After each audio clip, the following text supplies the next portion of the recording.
It's 6:10 a.m., June 1st, 2023. A quiet street in Jackson, Mississippi, still bathed in the early morning light. A jogger, stretching the final mile of her run, is about to pass 2530 Magnolia Drive when something makes her stop. She looks down at the driveway and sees a body. A man, sprawled out in a pool of blood, his white t-shirt soaked through, arms stretched wide as if reaching for help that never came. It's Lamar Washington, a 60-year-old man, the owner of a trucking company. His life abruptly ended. And yet, nothing's been stolen. His wallet still has the $150 cash. His house is untouched, the door unlocked. This wasn't a robbery, but as the police start their investigation, they uncover something shocking. Lamar's murder isn't the only one. 2 murders, 2 countries, 1 killer, and the truth. It'll make you question just how far betrayal can push a person. Lamar Washington was a man who appeared to have everything figured out. At 60, he had built a successful trucking business and lived a relatively peaceful life.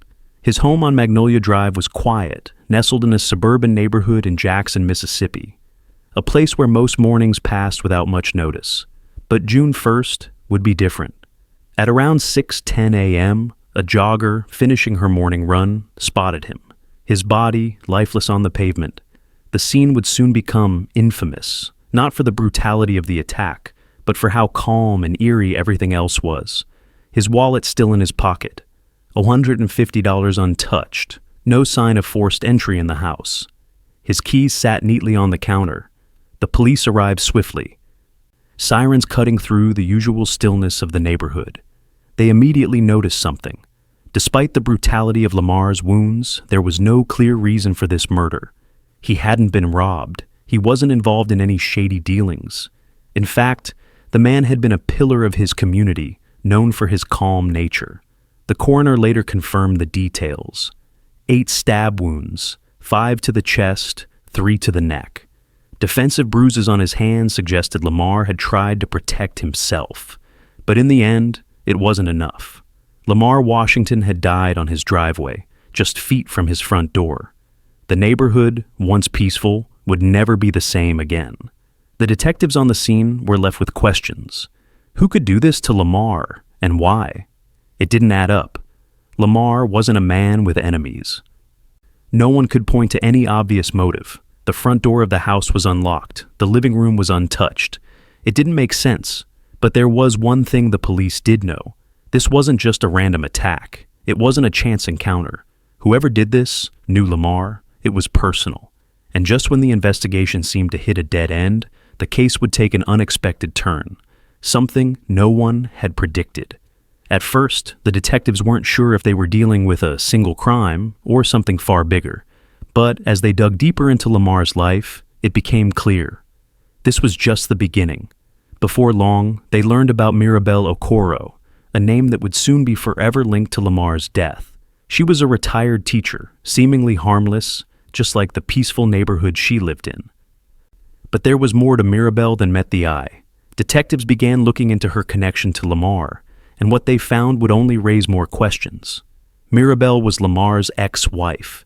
They had been married for 30 years, but their marriage had recently ended in a messy divorce. Lamar had quickly moved on, marrying Evelyn Barker just weeks after the divorce was finalized. To most people, it would have seemed like a fresh start for both of them, but to Mirabel, it was the ultimate betrayal. How many of you have felt completely erased by someone you loved? Lamar's quick remarriage must have been a slap in the face to Mirabel, who had spent 30 years of her life with him. Do you think this was the breaking point for her? Comment below and share your thoughts. Did Lamar deserve what happened? Stay tuned, because we're about to find out just how deep betrayal can go. Mirabel was, by all accounts, a woman who had lived a life grounded in routine. For 30 years, she was known as the calm, reliable second-grade teacher at Riverside Elementary. She was the type of person who took pride in her work, who showed up every day with a smile, a well-prepared lesson, and a jar of candy on her desk for her students. To them, Mrs. Okoro was a picture of kindness and stability. But behind that steady exterior, something had been breaking for years. She had always lived for the little moments, her job, her home, her family. Then came the divorce. It wasn't sudden, but the finality of it hit like a freight train. Lamar, her husband of 3 decades, had made it clear he wanted out. And when he announced his decision, Mirabel was left feeling like a stranger in her own life. She had spent 30 years building their world, and suddenly, it wasn't hers anymore. At 58, Mirabel was forced to confront the reality she had long avoided. Who was she without Lamar? What did she have left now that her life was falling apart? It wasn't just the divorce. It was the sudden loss of everything she thought she knew about herself. Loneliness crept in like an unwelcome shadow. The silence in her house echoed after the final signature on the divorce papers. She had no idea how to fill the void left by Lamar. The life she'd known was over. Her vulnerability began to spill over, and the need for connection grew desperate. That's when she turned to Veterans Connect, a dating app her friend Denise had recommended. Denise had met a man through the app, a retired Navy officer, and the idea seemed harmless enough.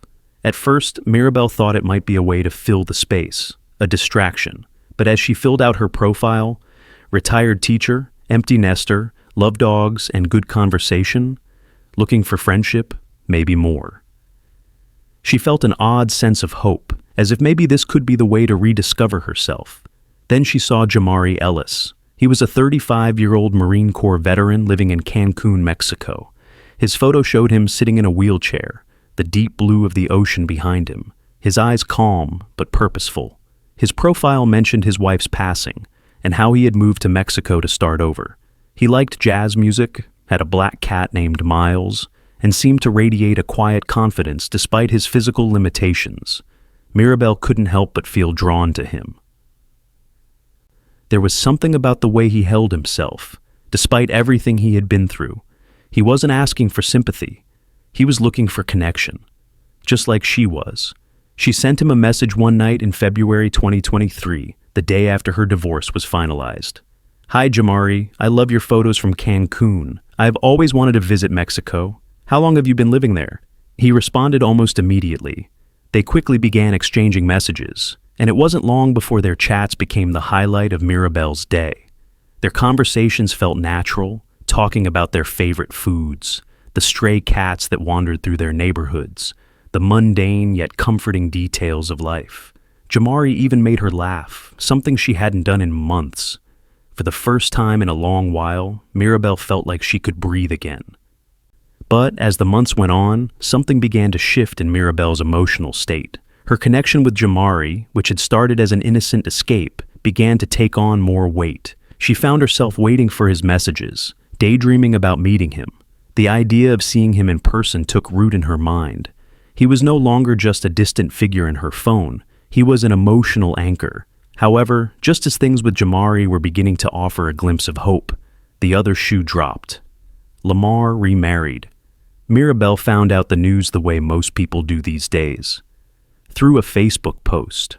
On May 28th, just days after their divorce had been finalized, Lamar shared a photo of himself with his new wife, Evelyn Barker. They were standing outside the courthouse, her in a cream-colored dress, him in his best shirt and slacks, kissing each other like they were in the middle of their honeymoon. The caption read, "New beginnings with my best friend." For Mirabel, seeing that post was like a punch to the gut. 30 years of marriage, 30 years of shared history, memories, and sacrifices. And in less than a month, Lamar had moved on. His new life, his new wife, was already front and center in the public eye, shared with the world for all to see. Mirabel, the woman who had built that life with him, felt invisible, replaced. As the anger and despair welled up inside her, Mirabel's mind began to race. She didn't know how to handle the grief of being erased. So, she did what felt like the only option. She booked a flight to Cancun to meet Jamari, but deep down, beneath her hope to find solace in someone new, something darker was stirring. As she prepared for the trip, there was an undeniable sense of foreboding. Was this meeting with Jamari really just an escape? Or was it a way to get revenge on Lamar? Was this her breaking point? The more she thought about it, the more she realized she was no longer just searching for a connection. Something had shifted, and as her flight to Mexico loomed closer, the line between seeking a new beginning and taking matters into her own hands started to blur. Do you think Mirabel was justified in her feelings of betrayal? Could anyone understand how she felt after 30 years of marriage? Drop your thoughts in the comments below. Was she just looking for a new start, or did the idea of revenge play a bigger role in her mind than we realize? Stay with us, because what happens next will surprise you. Mirabel's flight to Cancun on May 29, 2023, was filled with a mixture of emotions. The excitement of finally meeting Jamari Ellis, someone she had been communicating with online for months, battled with a knot of anxiety in her stomach. She had built up a fantasy about him, an idealized version of who he was, a man who seemed like the answer to her loneliness. Now, she was about to face the man behind the screen, and in the back of her mind, there was a fear that the reality might not match her expectations. She had booked her flight to Cancun in a moment of emotional impulse, believing it was a chance to start over. Mirabel had convinced herself that meeting Jamari was simply a new chapter, but as her plane landed in Cancun, she couldn't help but feel the weight of the decisions she had made. This was more than just meeting someone. It was the culmination of months of heartache, disappointment, and betrayal. Mirabel was running from more than just her divorce. She was running from herself. Jamari had agreed to meet her at Villa Algra, a charming rental property nestled just outside the city, not far from the beach. As Mirabel approached the villa, the surroundings were picturesque, far more tranquil than she had expected. The villa was modest but welcoming, white stucco walls, red-tiled roof, and the scent of salt water carried by the breeze. The evening sky was fading into deep hues of purple and blue, casting a warm glow over the courtyard. A small ceramic planter filled with vibrant flowers stood by the door, a seemingly peaceful touch that would soon be associated with horror. When Jamari greeted her outside, Mirabel's heart skipped a beat. There he was, exactly as his photos had shown, yet somehow different. The reality of him, seated in a wheelchair, his eyes warm but slightly weary, didn't quite match the image of the confident, carefree man she had imagined. For a brief moment, she felt the rush of disappointment. This wasn't the man she had spent months talking to. This was just another man, just another person. A crack appeared in the fantasy she had constructed. Jamari, as if sensing her hesitation, smiled warmly, inviting her inside. "You made it," he said, his voice soft, genuine. She couldn't help but feel the weight of the conversation in those words. Did I? Inside, the villa was cozy and simple, with jazz music playing softly in the background and the smell of freshly brewed coffee hanging in the air. There was an intimacy to the space, but it was laced with discomfort as both of them adjusted to the reality of this meeting. As they sat down and began to chat, Mirabel realized that the easy rapport they had online wasn't there in person. Her idealized vision of Jamari didn't hold up against the truth. The connection, which had felt so real in their messages, now felt strained, awkward. There was an emptiness she hadn't anticipated, but it wasn't just disappointment that simmered beneath the surface. Mirabel's emotions were raw, her vulnerability laid bare by the betrayal of her ex-husband, and the frustrations of years of pent-up anger. She was hurt, feeling invisible.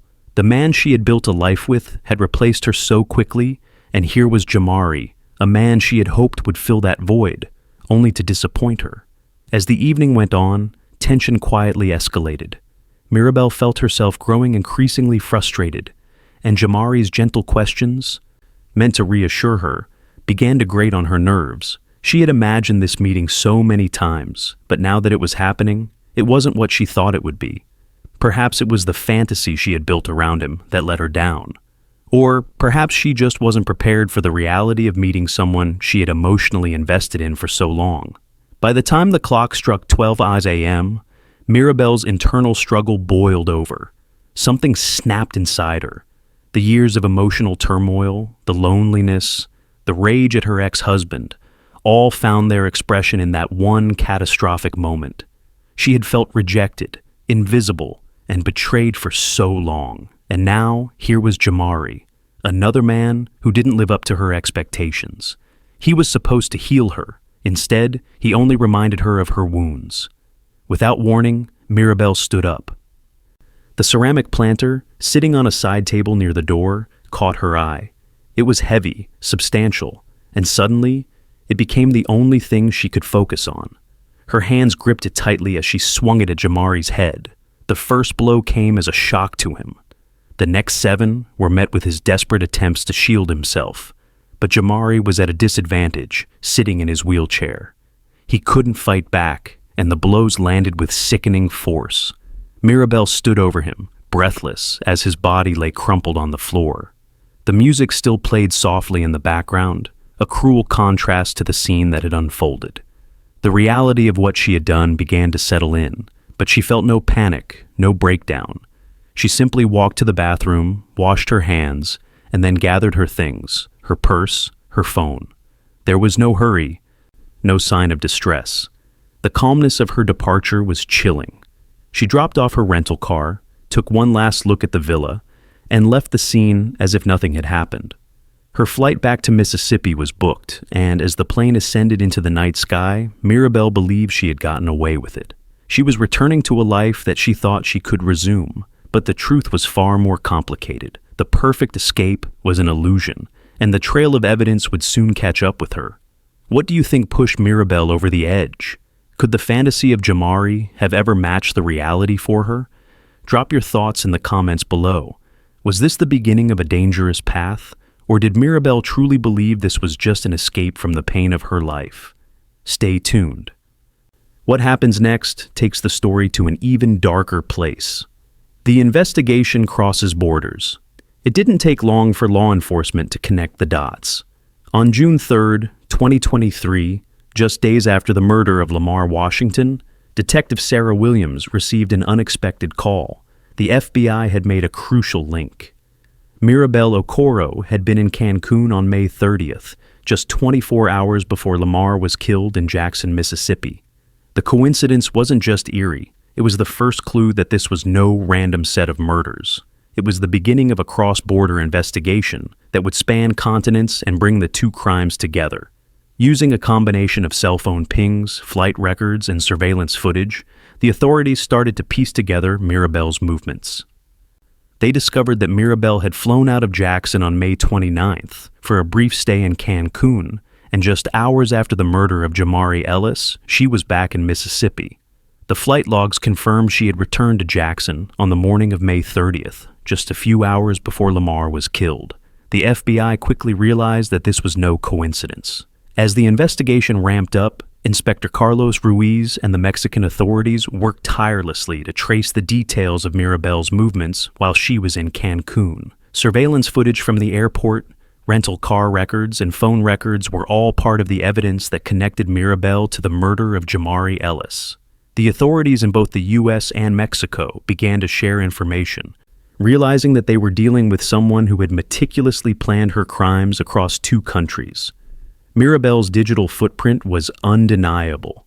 What had started as a simple case of a woman trying to escape her emotional turmoil had quickly transformed into an international manhunt. But even with the evidence piling up, Mirabel thought she had outsmarted them. She couldn't have been more wrong. By June 3, 2023, the authorities were ready to make their move. Early in the morning, the FBI showed up at Mirabel's Jackson home. She answered the door in her bathrobe, as if nothing had happened. Her neighbors stood in shock, unable to reconcile the image of the mild-mannered teacher they had known with the cold-blooded killer standing before them. Mirabel didn't fight back. She didn't resist. In fact, her reaction to the arrest was chilling, a detached silence, as if she had been expecting this moment. Her neighbors later reported that it was as if Mirabel had already accepted her fate. Her neighbors couldn't believe it. "She was so kind," one of them later said. "She'd bake cookies for the kids, helped with computer issues. No one ever thought she could do something like this." Mirabel's arrest stunned the community, and the emotional impact of the crimes rippled through the families of the victims. For Jamari Ellis's sister, the pain was overwhelming. "My brother survived war, lost his wife, rebuilt his life, only to be taken by a woman he barely knew. What did he do to deserve this?" she asked, tears staining her face as she spoke to the media.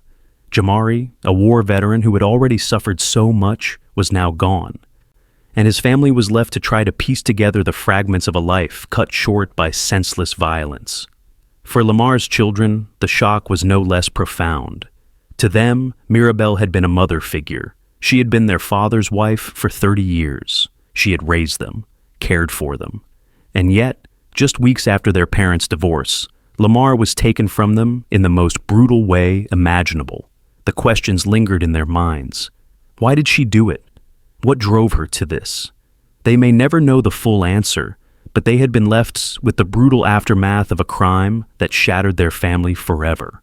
As the trial date approached, the case against Mirabel seemed airtight. Evidence was overwhelming. Flight records, cell phone pings, DNA, fingerprints. Every piece of technology and forensic science had pointed directly to her. Yet, Mirabel remained silent.